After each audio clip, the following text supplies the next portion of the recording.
I'm Nate Morabito, live in the Dry Creek community of Washington County, where we're learning some incredibly heartbreaking stories of flood damage, but also some inspiring stories about how the community is stepping in to help the victims. I will have a live report. Damage and cleanup efforts not just limited to the Dry Creek area. We're going to show you top priorities tonight for hard-hit areas in Carter and Unicoi counties. And flooding foiled the first day of school for students in Johnson City.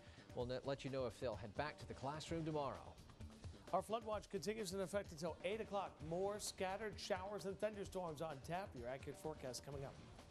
Flood damage assessment across the Tri-Cities region. We have team coverage, plus your accurate Storm Team 11 forecast and sports headed your way now. I'm Josh Smith, and this is 11 Connects at 6. Connecting you with the facts, the solutions, and your neighbors. This is 11 Connects News at 6 p.m. I ain't rebuilding. I'm getting the heck away from here. Summer storms quickly turned into a flooding nightmare. Many woke up today to see the devastation left after swift waters turned neighborhoods into disaster zones. Tonight, team coverage of the damage assessments. Good evening, I'm Josh Smith. Today, Governor Bill Haslam declared a state of emergency across Tennessee, and a formal request from Representative Matthew Hill is also in the governor's office to declare Washington County and Johnson City as disaster areas. One of the hardest hit areas, the Dry Creek community, and some of the scenes are just unimaginable. Torrential rain swept through some homes and literally lifted them from their foundations, prompting emergency crews to carry out evacuations. So team coverage tonight begins in the Dry Creek community, where 11 Connects' Nate Morabito has spent the day talking with those impacted. And Nate, this is even worse than many were first expecting earlier in the day today, right? That's right, Josh. Washington County Mayor Dan Eldridge estimates somewhere between 50 and 80 people cannot return to their homes. Homes around here have water damage. They have mud damage. Some even are washed away. Take a look at this mobile home out there in the distance, just beyond that house with the green roof. We're told at one point yesterday that home was more than 100 yards closer to us. It was washed down the street. The flooding was so significant, you can actually find fish in some of what's left of the driveways around here. Team of crews have had a busy day. They're out assessing damage, trying to helpfully get some financial aid to the people around here, people who, for the most part, don't have insurance. Any help they can get, they will take. This is the front porch. Doug Wilson's foundation is all that's left of his home. Yeah, that thing's sticking out down there. That's the back porch.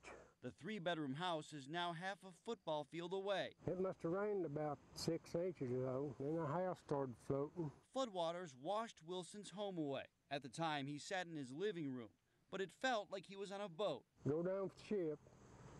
They say, I didn't want to ride that sucker. I hope you got boots on, because you're going to wish you had. Just a few doors down. My trailer's in the next door neighbor's yard. Trailer you pull behind the truck, it's sitting over there. Rushing waters sent Jimmy Burris's belongings down the road and damaged his home. My sister's cat's still in here. I got to feed it before I leave. Inside and out. I ain't rebuilding. I'm getting the heck away from here. Amazingly, no Dry Creek homeowners reported any injuries, but there were casualties. We got to bury the dead ones and take care of the live ones. Bill Chapman owns WW Miniature Horse Farm. He watched as neighbors carried away a third of his animals. We had 36 yesterday. We lost about 12. They drowned in the floodwaters. It's killing me. Yeah, it's killing us all. Could be worse. Doug Wilson can only sit on his property in disbelief. Thankful the floods didn't kill him. Thank God it didn't get no worse than what it had. Another note to pass along, the American Red Cross is keeping its emergency shelter at Lamar Elementary School open for a second night. We're told a couple of people used it last night. For those who want to stay close to their home, or maybe at a neighbor's or a family member's house, the Red Cross is going door to door, serving up meals, providing water. We've also learned the Southern Baptist Disaster Relief Organization is bringing in showers and laundry machines beginning at 8 o'clock tomorrow for people who need to use them. Josh? Absolutely heartbreaking what's happening tonight in the Dry Creek community. 11 Connects' Nate Morabito reporting live today, leading off our team coverage in Washington County. Nate, thank you very much. We appreciate it. Floodwaters ripped up the roads in other parts of the county. Look at this. It shifted Methodist Camp Road more than 15 feet. This road leads to the Holston Conference's Buffalo Mountain Camp and Retreat. where camp staff tonight say the damage is devastating, even saying that state officials have marked the camp a 100% loss. Although the camp cleanup efforts are just in the beginning stages, staff tell us they are determined to restore the camp that's been in operation for more than 60 years. Flooding also impacted other parts of Washington County, Tennessee. Viewer photos of the high waters impacted poured into our inboxes. Take a look at Lions Park ball field, a pond. You can see the floodwaters so high at one point they nearly reached the top of the wire fence. And it was not children boarding buses, but high waters that took over the Johnson City Bus Parking Center. Michael Miller snapped this picture, and in the distance you could see 4 school buses with water up over their hoods. Many of those Johnson City school buses were moved to the parking lot of Freedom Hall to get them out of the floodwater. Others are parked in the Johnson City Public Works parking lot. Johnson City schools were scheduled to kick off the new school year today, but those classes were canceled because of the ongoing damage assessment of the buses. Students will not be in class tomorrow either. They'll be taking them out for some test runs on the streets around the city to make sure that they will continue to run once they get them started. Science Hill High School and Fairmount Elementary both suffered some minor water damage last night. Also in Johnson City, as many as 5 public transit vans may eventually be considered total losses from the flood damage after the final assessments are done. The cleanup efforts in Unicoi County daunting. In Carter County, damage to roads as well as flooded basements, while Unicoi County is dealing with more intense damage on Pippin Hollow and Harris Hollow roads. So we continue our team coverage now with 11 Connect's Chris McIntosh, who shows us how homeowners and county road crews are working right now to restore some hard-hit areas. Chris? But this was definitely one of the harder rains we've seen in the last 5 years. And that hard rain in Carter County could have been worse. Had we gotten a few more inches, we definitely would have been looking at swift water rescues, evacuations of areas of the county. And in Unicoi County, repairing McInturf Springs Road is a top priority. As off to my right, left here, we have a road we're trying to open up. We still have people in there that we've not made we made contact with them on foot. Some of the sheriff's department went through the mountains last night and got to them. And on Harris Hollow Road, Vivian Fry returned from vacation last night to find out she would have to walk to her home. This is the 4th time in 40 years floodwaters have closed the road. It was gone. Everything's gone. Big logs in the road, boulders. So I was trying to get in to get my dogs out. And just down the road, Brenda Nelson is taking stock of the damage inflicted on her home after the floodwaters almost washed it down the mountainside. Just thank God it started receding before it washed it all the way down the creek. Unicoi Road Superintendent Terry Haynes says that at least 3 roads in Unicoi County were almost destroyed, and that could cost the county nearly $300,000 to $400,000 to repair.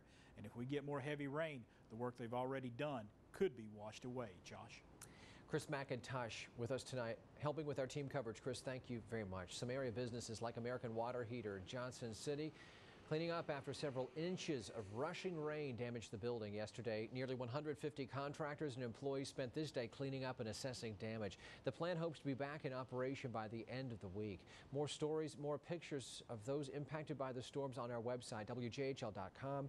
Type in the keyword storm. More rain possible tonight, thus the flood watch for Northeast Tennessee. Chief Meteorologist Mark Reynolds continues our team coverage with our potential for more rain tonight. Mark?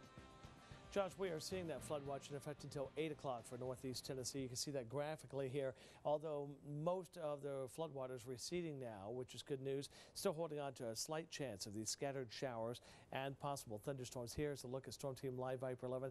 And right now it appears most of the rain is in western North Carolina, although we are finding showers now firing up once again over Lee County, Wise County, possibly Scott County, Russell County, and Dickinson County. We're going to see those scattered showers, and that's what we're looking at again through your day tomorrow. More rain, unfortunately, as the front is stalled across the region. We'll have a look at some of the rainfall tallies coming up, Josh. Mark, thank you very much. We appreciate the update. We'll see you soon. While some are dealing with problems caused by excessive water, others in our region are without it tonight. The Hampton Water District told 11 Connects News maintenance work caused what they called large water outage, but they hope to have things restored later on this evening. Still to come on 11 Connects. We'll explain why Bristol, Tennessee detectives need some help finding this man, Michael Irvin. But first, Chief Meteorologist Mark Reynolds rejoins us with a full check of the accurate Storm Team 11 forecast and more on our flood watch next.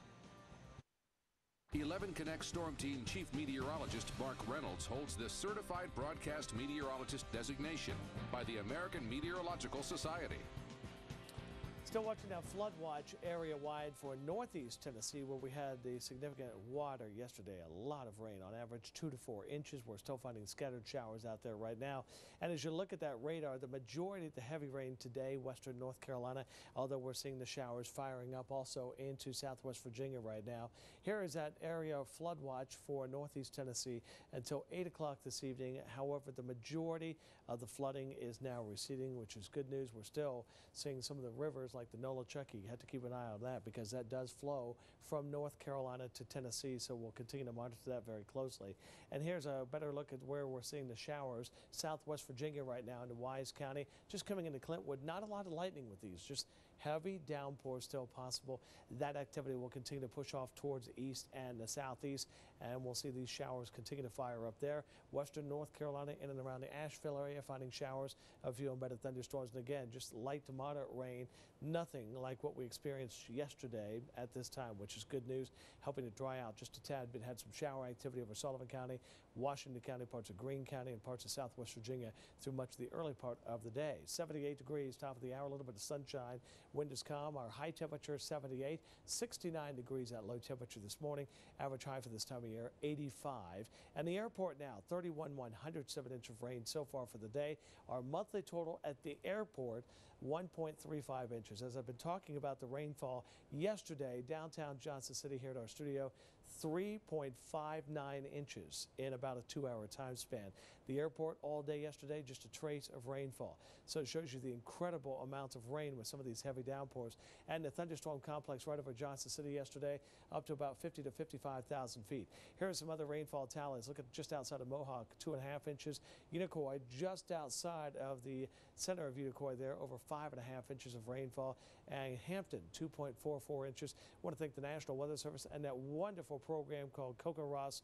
We have a lot of people in our communities measuring rain each day. You can check that out online, Coco Ross. That's COCOHRAS.com. Great site if you want to be a weather watcher, record your rainfall. It's a national network. All you have to do is have the designated rain gauge for that, but that's how we see some of the rainfall tallies around the region. Trade, almost 2 inches, and Wise, 1 inch of rain plus. 84 right now in Knoxville, 95 in the Memphis area, 90 in Charlotte. Still watching the showers and storms across the region thanks to a front still lingering here. That front not going anywhere, and as a result, we're going to find more rain coming our way forward tomorrow as well.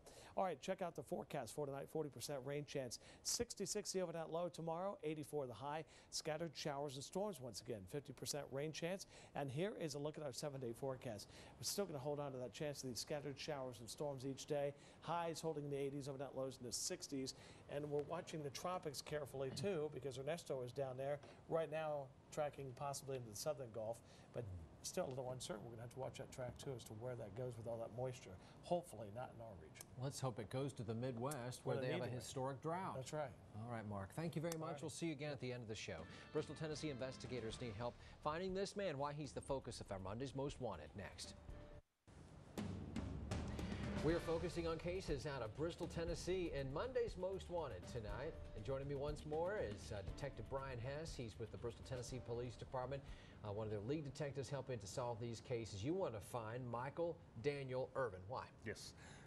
Michael Irvin was involved in a crash in the early morning hours of May 23, 2012, resulting in injuries to both Irvin and his passenger.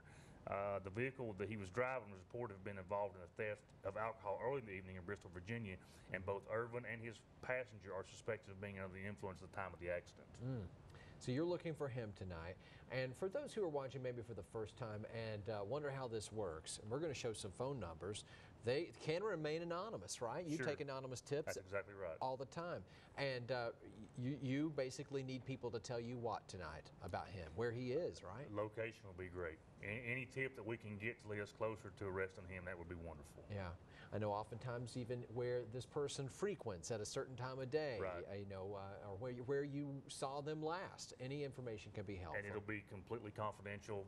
Nobody will ever know they called us. All right, this is Detective Brian Hess. Thank you so much for joining us. Thanks to Bristol, Tennessee Police. Another look at Michael Irvin. If you have any information that can help investigators find him, those numbers I mentioned, there they are on your screen. All you have to do is call the Bristol, Tennessee Police Department at either of those numbers there. There's the email as well. Well, out on the range, the West Green Buffaloes continue to get ready for the upcoming football season. Kenny has a preview next in sports.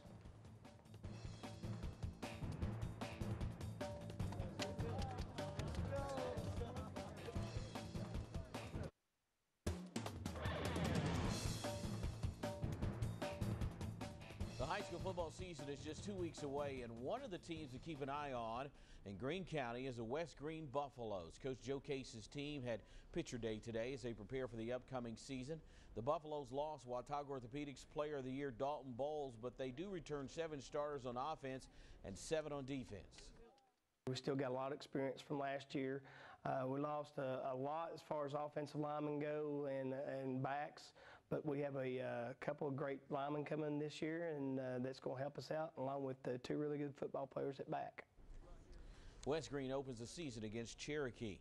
The Tennessee Volunteers were in pads on Sunday for the first time as they continue to get ready for the upcoming season. While the offense has the potential to be explosive with Tyler Bray and his assortment of talented wide receivers, it's the running game that is still questionable. Last season, Tennessee's rushing total was last in the SEC, more than 30 yards behind Kentucky, its closest competition. Coach Derek Dooley brought in former Vol Jay Graham, who was at South Carolina, to coach the running backs, and so far so good.